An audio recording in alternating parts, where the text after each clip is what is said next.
एक प्रश्न, एक बहुत ही गहरा प्रश्न, जिस पर हमें मंथन करना चाहिए, ताकि हम आनंद के रहस्य को समझ सकें।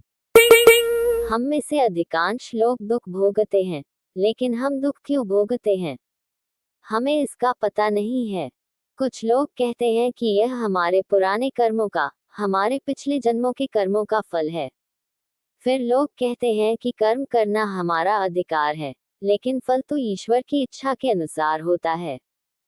तो मान लीजिए हमने कोई गलत कर्म किया था, तो परमपिता परमेश्वर कम से कम हमें उसका फल के रूप में दुख तो नहीं देते, क्योंकि फल तो उनके अधिकार है, क्योंकि हम सब उनके संतान हैं, उनकी रचना है।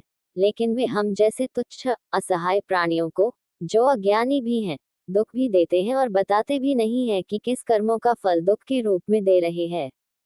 कम से कम दुख देते समय ईश्वर उसका कारण भी तो बता देते, ताकि मनुष्य ऐसा कर्म नहीं करता कि उसे भविष्य में, अगले जन्मों जन्म में फिर से कोई दुख भोगना पड़े। ईश्वर ने ऐसी व्यवस्था क्यों की?